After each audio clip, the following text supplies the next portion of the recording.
My way was additional certification, approvals, and blah, blah, blah, blah, blah. It's approximately $1,500.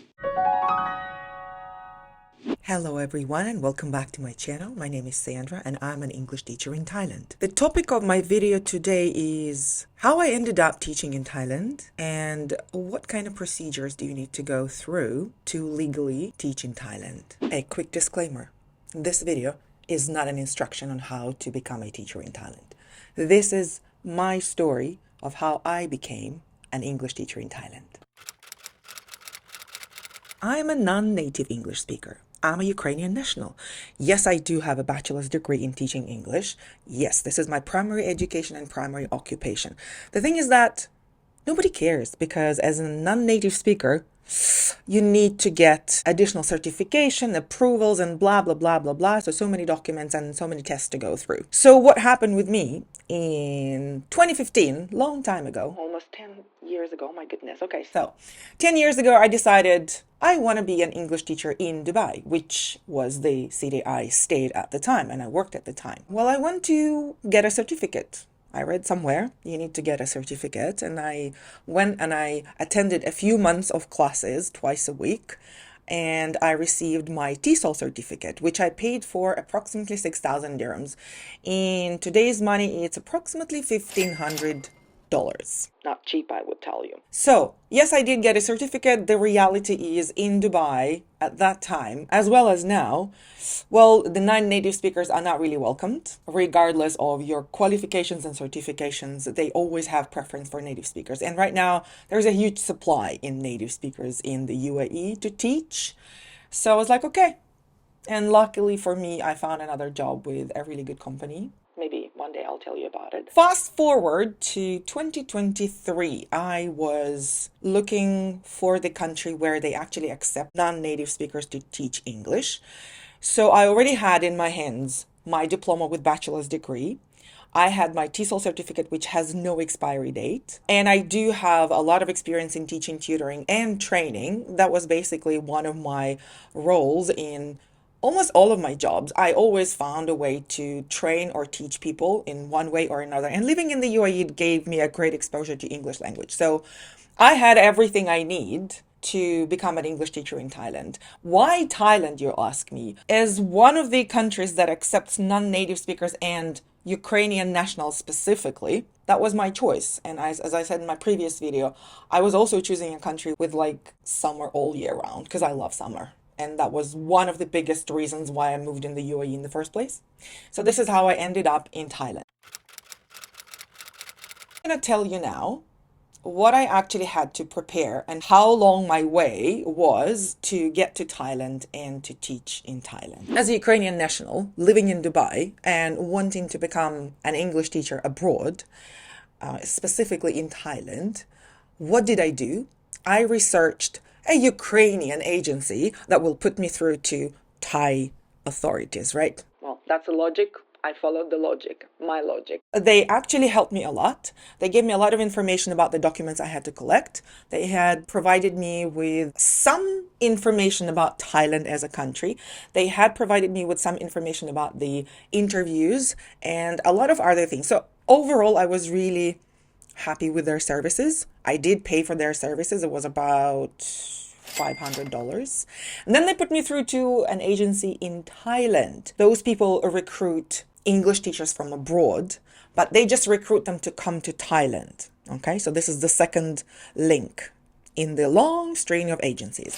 So this agency also charged me $500 plus additional 200 something for some other services. I don't remember specifically what they were, but I remember that I paid all of that. Anyway, this agency now, they checked the validity of my documents from Thai side, and then they provided me some additional information, and they put me through to a third agency. This third agency is the one that I am working currently with. These are the people who are actually responsible for connecting you to the schools. So they're basically hired by schools and they provide the teachers to schools directly. So this is where the chain ends. How long did it take me? Well, I had a lot of documents on my hands already.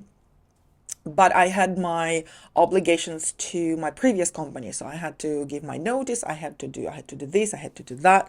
And I decided, okay, so I would probably leave the UAE in May. Well, in reality, I left UAE in the beginning of June. Once I left the UAE, I literally landed on Saturday. And then on Sunday, I already had an interview with the head of agency. And on Wednesday, I was already first day at work. That's how fast it could get if you already have the certificate in your hands. If you don't have TESOL and you do not have education in teaching, well then, let me tell you about another way of getting into Thailand to teach.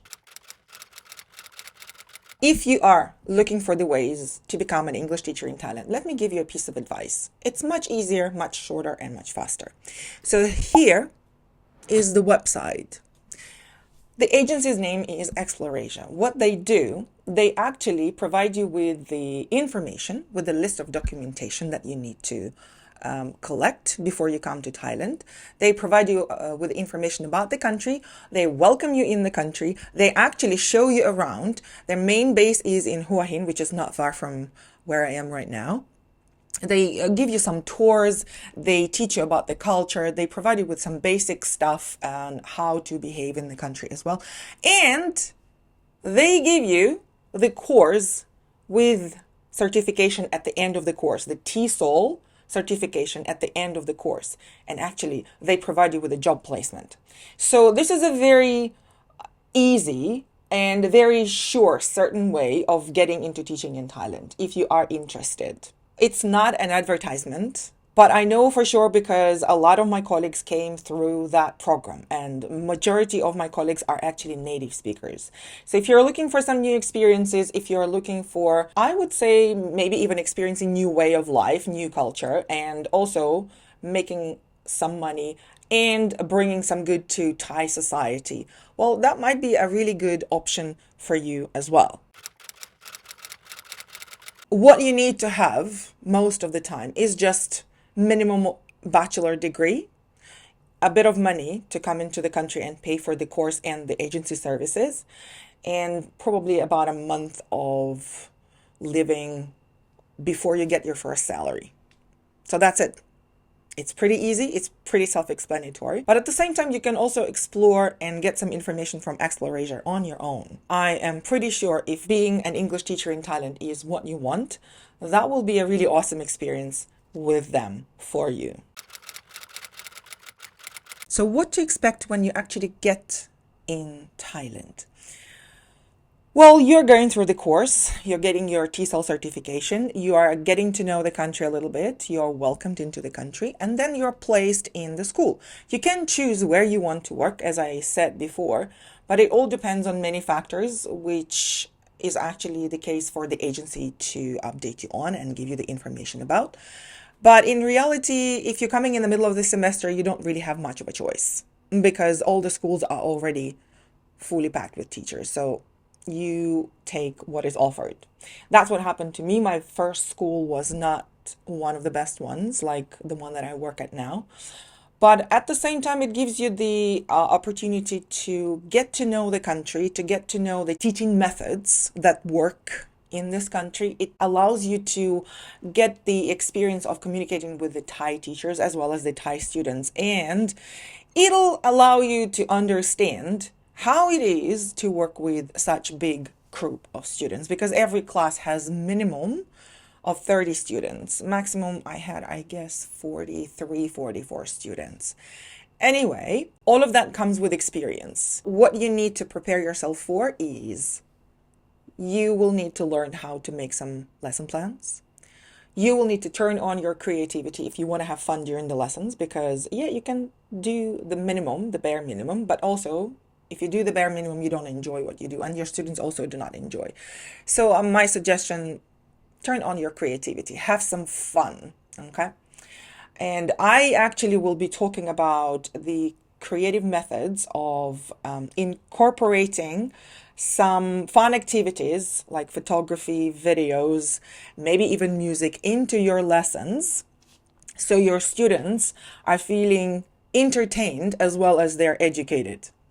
Okay, but that's the thing for the future. Anyway, you're getting exposure to all of this during your first term working in Thailand.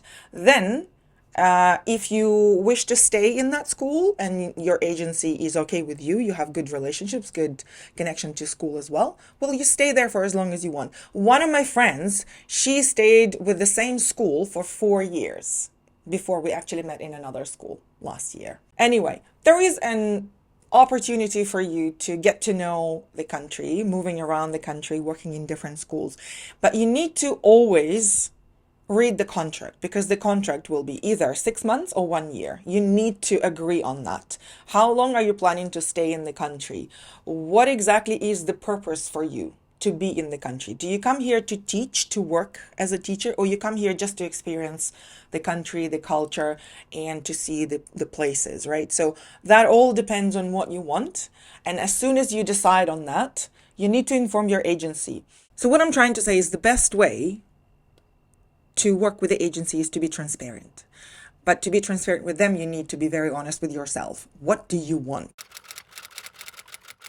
So, this is the basic information that you would need if you decided to become an English teacher in Thailand, whether you're a native speaker or a non-native speaker, regardless. If you have any more questions, maybe I didn't cover some kind of things that you are wondering about, please put them in the comments down below. Also, consider subscribing to the channel and clicking notification bell if you want to learn more about Thailand as a country, how people live in Thailand, and how people teach in Thailand. And for today, this is it. I'll see you in my next video.